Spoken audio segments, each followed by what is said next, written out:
시청자 여러분 안녕하십니까? BOE 모닝뉴스 시작합니다.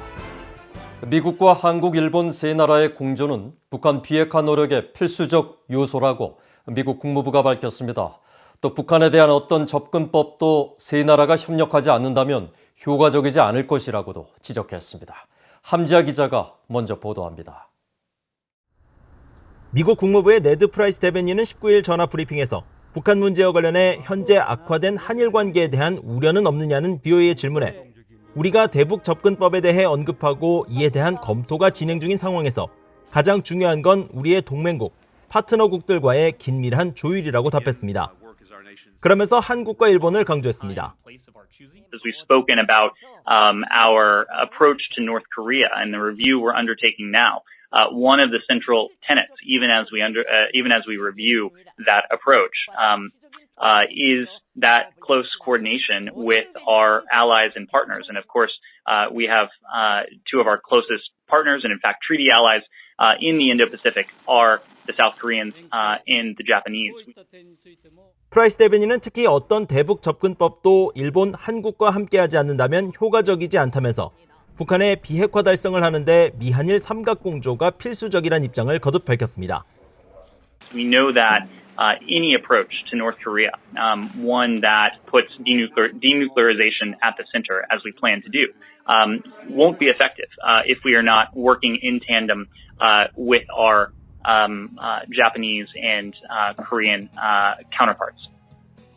프라이스 대변인은 그러면서 미국은 일본, 한국과의 강력하고 생산적인 삼각관계에 가치를 두고 있으며 세 나라는 자유와 인권, 민주주의, 그리고 인도태평양 지역과 전 세계에서 법치주의에 대한 공동의 약속을 증진시키기 위해 협력하고 있다고 말했습니다.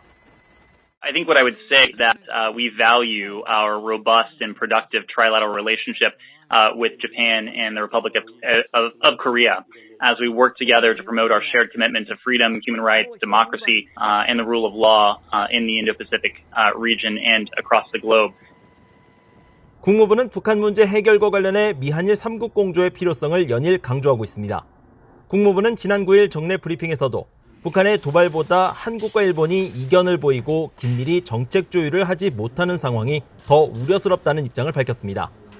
또 국무부 대변인실 관계자는 미국과 동맹과의 관계뿐 아니라 동맹 간 관계도 강화하고 있다며 일본과 한국 간 관계보다 더 중요한 건 없다고 지적했습니다. 이런 가운데 성김 국무부 동아태 차관보 대행은 18일 한국의 노규덕 외교부 한반도 평화교섭본부장, 일본의 후나코시 다케이로 외무성 아시아 대양주 국장과 화상 3자 회의를 통해 만나 북한과 관련한 공통의 도전 과제에 대한 의견을 조율했다고 국무부는 밝혔습니다. BOE 뉴스 함지아입니다. 만성적인 경제난을 겪고 있는 북한이 새로운 국가경제발전 5개년 계획의 방향을 내놨습니다. 하지만 이런 계획으로는 북한의 경제를 살리기가 어렵다는 분석이 이어지고 있습니다. 안소영 기자입니다. 북한이 경제 실패를 자인하고 연초부터 이어진 당대회와 전원회의 등을 통해 경제발전 5개년 계획의 윤곽을 드러냈습니다.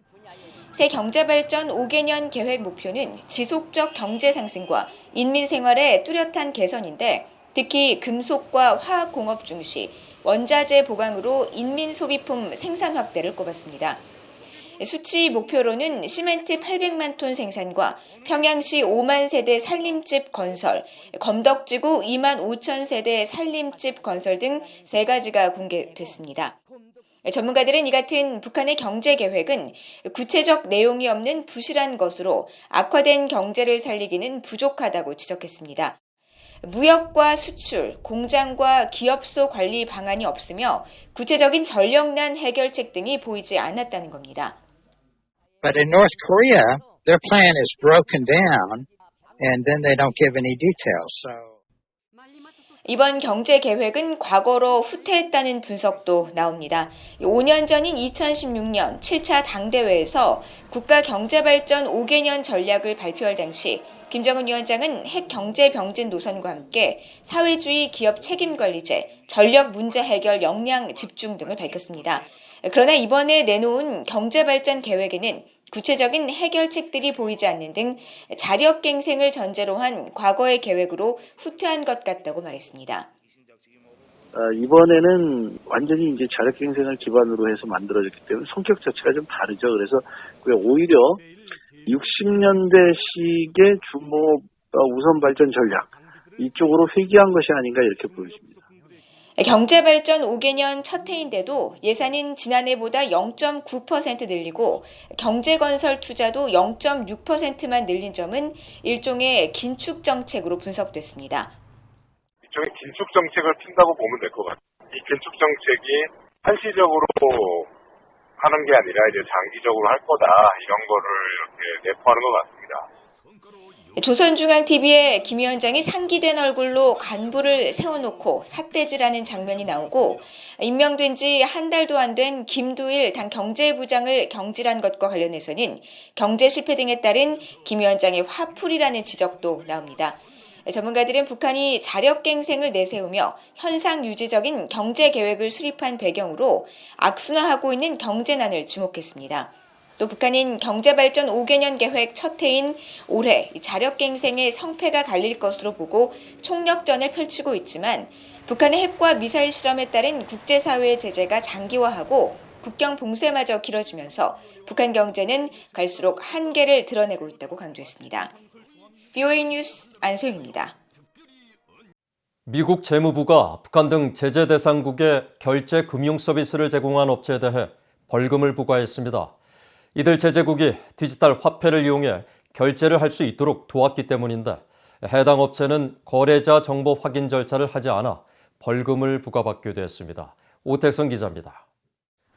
미국 재무부 해외자산 통제실이 벌금을 부과한 업체는 조지아주 애틀란타에 있는 금융 서비스 업체 비트페이입니다.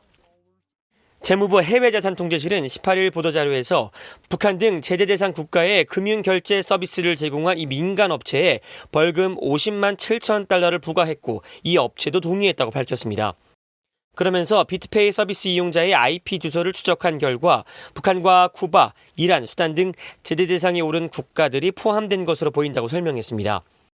또 2013년부터 2018년 사이 제재 대상국과 2,100건이 넘는 거래를 진행했고 거래 액수는 13만 달러에 달한다고 지적했습니다. 미국 재무부 해외자산 통제실은 그러면서 해당 업체는 거래자 정보 확인 절차도 제대로 하지 않았다고 밝혔습니다.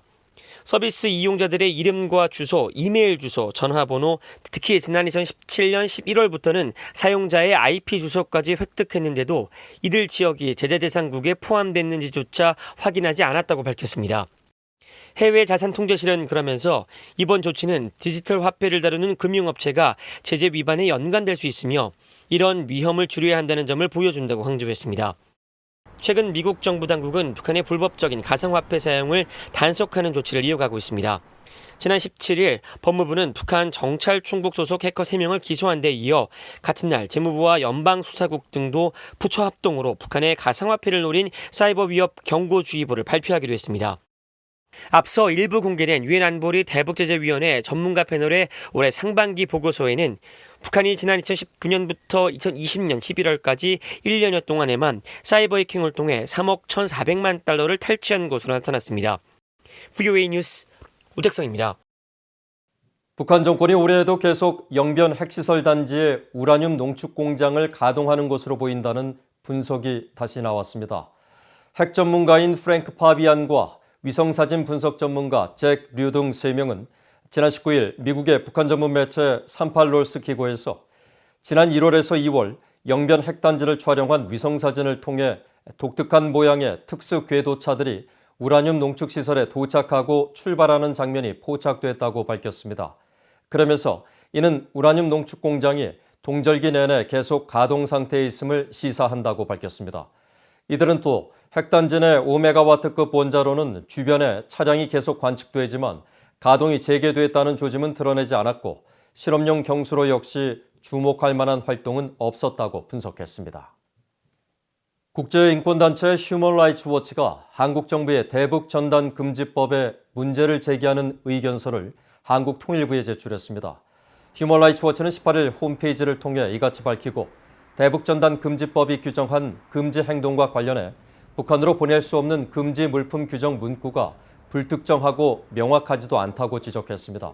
그러면서 이는 표현의 자유에 대해 지나치게 광범위하게 제한하는 것을 금지한 국제 인권 표준에 위배될 수 있다고 밝혔습니다. 또 국가안보를 위해 표현의 자유는 제한할 수 있지만 법 내용이 판문점 선언 내용보다도 과하다고 주장하면서 특히 한국과 북한이 판문점 선언에서 합의한 것은 확성기 방송과 군사 분계선 주변 지역 전단 살포 중단이었는데 법에는 더 많은 내용이 포함되어 있다고 지적했습니다. 한국에 정착한 탈북민들과 북한 인권단체가 이인영 한국 통일부 장관을 허위 사실에 의한 명예훼손으로 고소했습니다. 탈북민들과 한국 내 북한 인권단체 물망초는 22일 서울지방검찰청 앞에서 기자회견을 열고 이 장관이 지난 3일 외신기자 간담회에서 탈북자들의 증언은 신뢰할 수 없는 거짓말이란 취지의 발언을 했다며 북한 내 총체적 참상을 생각하면 빙산의 일각만을 겨우 드러내고 있는 것이 사실인데도 탈북민들의 증언을 거짓말인 양 해외 언론에 발언한 건 자유를 찾아온 북한 이탈 주민들을 위협하는 행위라고 지적했습니다.